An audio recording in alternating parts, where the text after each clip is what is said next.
Hello, everybody. It's time for Gateway to Geats 3. Ayo, it's episode 3 of Geats. What's gonna fucking happen this week? I'll recap it and make some notes while doing so. That's the format of the show. What's up?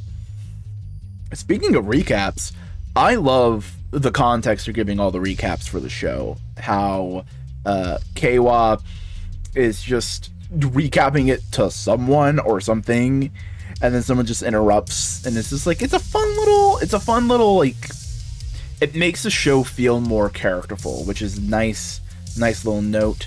Speaking of notes, we are shown more rules of the game, essentially, of just like, hey, can't tell anything about you can't tell anybody about this whole rigmarole, shebang shaboom, and just showing how this is very regimented. They have this down.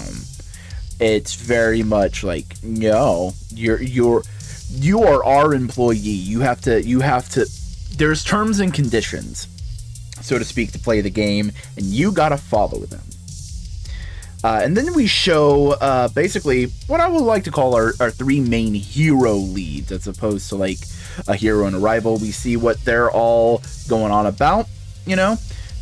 We see Kawa just kind of like feeling the weight of all of this on his shoulders and just kind of like going like, fuck, I'm a common writer. Shit's about to go fucking down, yo.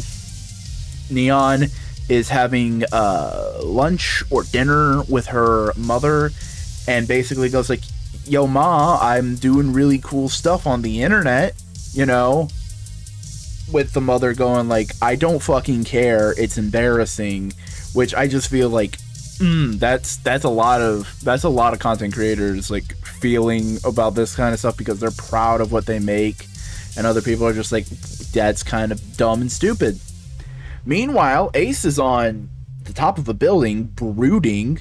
The more and more I see of this man, the more and more I get like Batman vibes, which, you know, hey, Batman's not a bad vibe to give off. But while he's on the top of the building looking at an ad for himself, he says something along the lines of, I will change the world and I will find you. Okay, so who is he looking to find? Why is he looking to find them?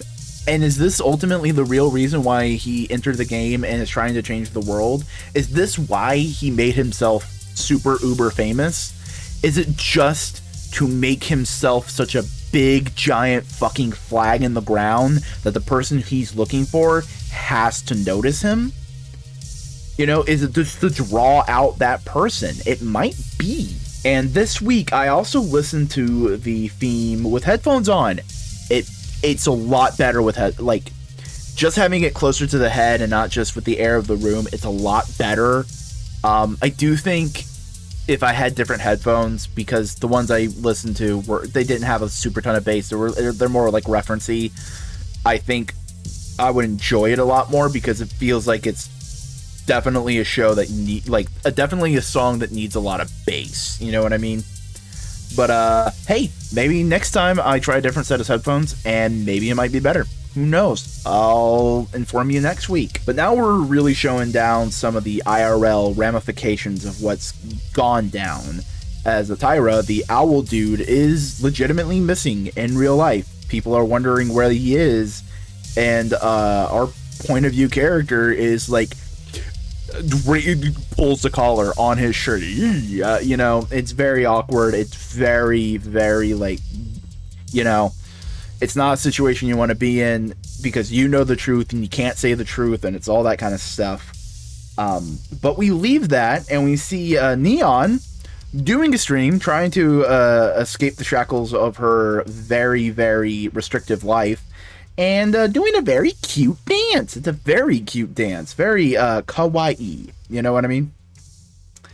But then Ace shows up and has a very similar conversation to what he had with Kawa during like the first episode, of basically like, all right, so what are you about? What's your deal with that? And kind of like poking her mindset for what the world is. Like, why are you doing the things you're doing? What do you want to change? All that kind of stuff. And like asking what that is. Like, Geats isn't the protagonist changing the world. He's more of the instigator for other people to change the world, which I think is interesting, especially given the fact that a large part of the show is changing your own world, But Geats being kind of like the instigator makes a lot of sense. It feels right. And they have shown up a couple times. I absolutely love these bodyguard dudes. They are fun. They are a fun, unique little gimmick character. They're just there for a gag, and they're great. They're great, especially in the next scene as we get this fun panning running shot with Ace and Neon as they're running behind them. It's big, it's fun, it's comical, it's slapstick without being overly juvenile. You know what I mean? It's a big, fun body comedy scene, but it's not like whoopsie-doo, fall in the bum. You know what I mean? And the panning shot, beautiful. Love the panning shot. It has such a character to it that just... I love the camera work in this season so far. The camera work has been really good. They're really trying to do some things. They're really trying to get in different places. They're really trying different angles without it feeling overly, for lack of a better, they're not just relying on Dutch angles, is the way I want to describe it. They're trying things without just going like whoop to the camera. But hey, we have a new round. This time it's zombies in waves, zombie survival waves. And the rule set is classic zombies. You get bit, you get turned into a zombie. Other people get bit, they get turned into a zombie. Stop the zombie apocalypse.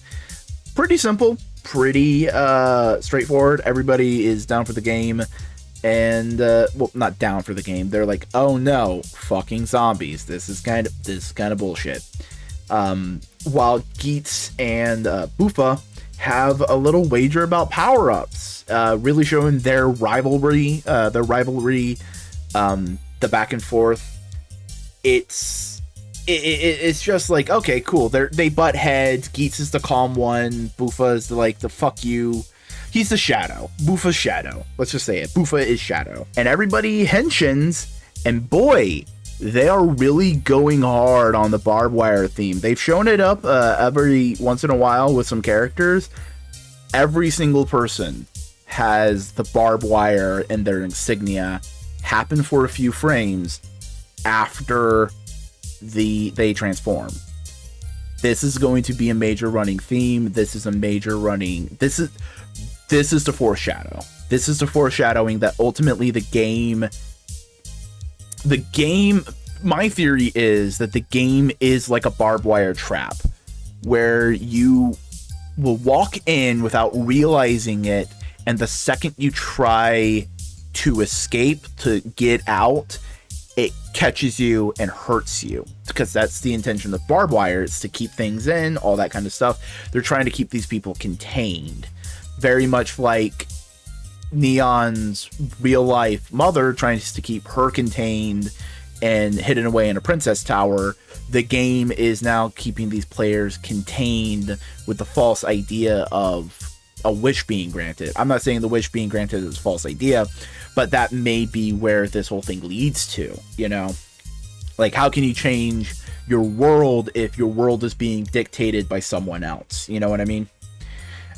Like, are they being hostage? Are they being held hostage? Is that some grand part of this? Is there going to be a twist that ultimately the fucking monsters are trying to, like, free them? I'm not saying this is, like, verging on fan fiction right now, but hey, thinking about stuff, you know what I mean? But then we have Keiwa being just a good lad, just being a good... He is the hero. He is the good soul of this cast so far. So he's being a good lad, and he's helping save people, and he gets rewarded for it. He gets the boost power up again. It's like, hell yeah. Him and boost power up. That's gonna happen. Maybe... What if... Okay, what if... Follow me here. he's very much a secondary character. He is very much a secondary writer.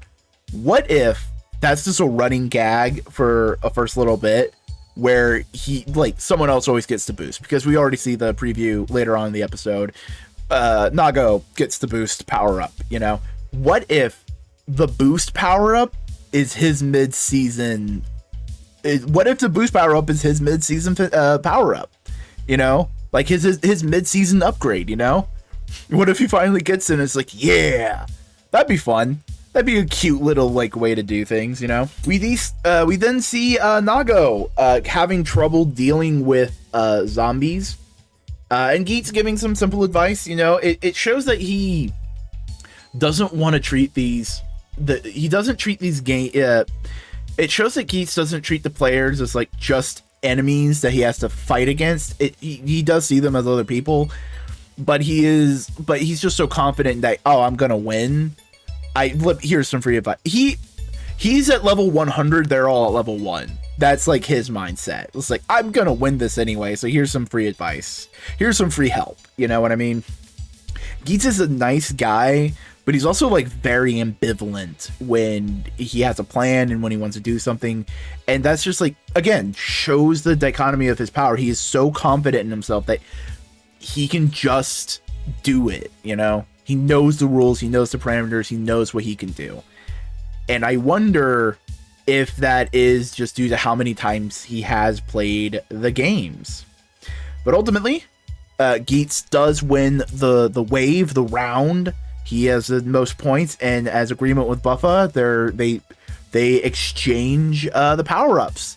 That was the deal. So now Geats has the zombie power-up. That's neat. That's interesting. That looks like it should always be like a rival power-up. Like, no one else should get it, but Geats using it is a fascinating little bit of power dynamic.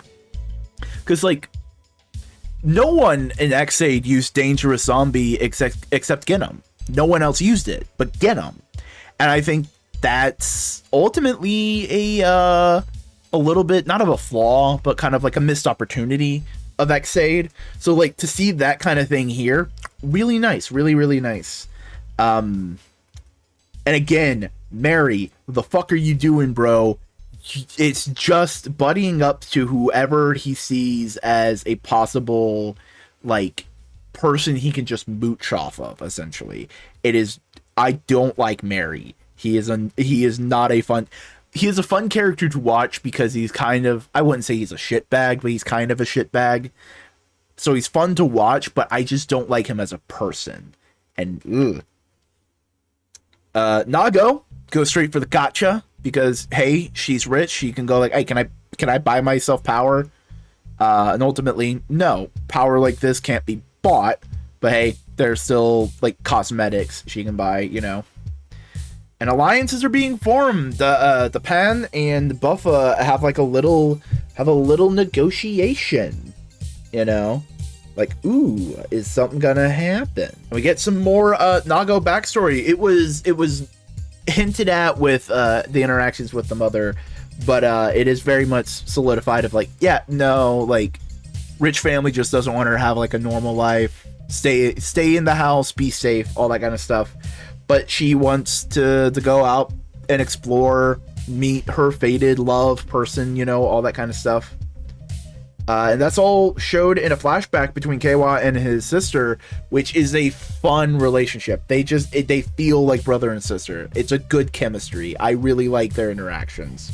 And we again see that Keiwa is the person who questions the idea of needing to force change into the world, and everyone is kind of like making the arguments that, yo, no, you need to force the world to change in order to, like, truly change it. You know, you can't just wish it, you gotta make it happen. And then the second wave happens, and Geats uses the zombie power up, and Geats with zombie looks fucking hype. It looks great. And Geats uses the chainsaw like a fencing rapier. Geats uses the chainsaw like a fencing rapier, which is a fun little visual. It's really cool. I like how Geats always moves the same way. Hey, it's suit acting. They know what they're doing, but I love how he has the same kind of flavor of combat no matter what he's using. It It is elegant, it is maneuverable, and it's really good. I really enjoy it. Also, zombie pants look really fun. But eventually we do see that Dapan betrays Nago after trying to trick her into working together. It just puts her in a pit of zombies, and it's just like not good, not great. But Geats shows up, saves the day, helps Nago get out of here, and he just beats up all the zombies. Dapan then tries to fight Geats. He gets a penalty, and Geats goes like, all right, cool. I see right through all this bullshit, starts fighting Dapan, and we don't hear the notification. Oh, I wonder why. We'll find out in a moment. And this whole little fight scene, this whole little action scene is great. The hallway, pretty fucking good. It is really, again, they're trying things with the camera. They're trying things with how they set things up. And it is really paying dividends. Also, this location, amazing for having a sniper character. Like, just huge shout outs to the pre-production staff. You pick some amazing locations, at least for this episode, and probably for the next one, probably going in the future. This is a good location. I love this location. And at this point, I'm starting to believe that Geats is the most powerful character simply because he uses pants. I have not seen any other character use pants. Why aren't you using the pants? Come on, pants are good. Pants are useful. Wear pants, everybody. But then we're shown why Dapan did what he did. He got bit by a zombie, and he's doing shit, you know? And now we get some Dapan backstory, where it is shown that he is a basketball player, and he got in an accident with a truck, breaking his leg to an extent where he can't play basketball anymore. And it doesn't feel like it's implied to be temporary. It feels like he permanently, no more basketball for you. So there's also the possibility of like, was he like just really into basketball, or was it like, could he have gone pro and this fucked up his life? Either way, he does fall into a depression and starts like internally lashing out at people, just wanting to pull the world into his depression. And ultimately, Dapan's here to kind of just show that the power to change the world, to like force change into the world, it's not necessarily always a good one, because it could be self-destructive. It could be destructive in a general sense. And it's good to show that it's not always a positive to like force the world to change. You know, it's not always the best thing in the world. Meanwhile, Ace brings up the idea that, combat, fighting for changing the world has always happened and it's always going to happen. And you can't really help it, but you can fight for the world you believe in. And it's rightfully pointed out, like, you're bringing up the past again, to the point where certain fan groups, to the point where certain communities have kind of gone like, wait a second, is Ace like immortal? Is he like an immortal being? And given the fact that he's a Kitsune themed Kamen Rider, maybe he has some like actual deity aspect to him. I'm not entirely sure, but maybe he is immortal. Maybe he just likes using history as an example. I don't know. I just want to bring that up because it is an interesting theory. I'm not 100% sold on it, but hey, it is always useful to have it on the back burner. But ultimately, we are shown that Nago got bit. Dapan is just fucking elated at this. It's like, ha, fuck you. Really, really just Joker moment all around with this guy. He is a dickhead. As we end the episode, and we end the episode with a new rule, which I love as like a common occurrence for the end of the episode. If you die in the game, you die in real life. That's basically it. So overall, really fucking good episode. Inventive action scenes, really solidifying the theme of ultimately the power to change the world. And what does that mean? Who deserves it? How should you use that power to change the world? The want to change the world? Is it just a wish? Is it something you gotta work at? All that kind of stuff.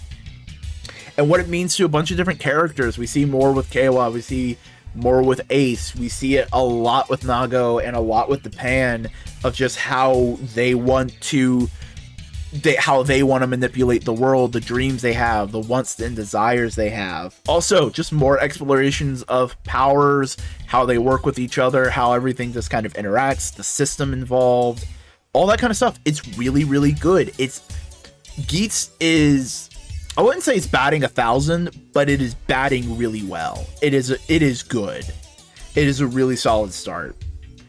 But hey, some people brought up some comments. Kiritsumitsu, again with another great comment, pointing out the barbed wire again as an aspect of Buddhism, how desire can kind of hold us hostage, hold us tethered to this world, and we can't reach true enlightenment, at least in the Buddhist practice of beliefs, until you let go of that desire, and wondering if that is ultimately the downfall of characters, is holding on to that wish that they want granted. Is that what causing problems in the games, so to speak?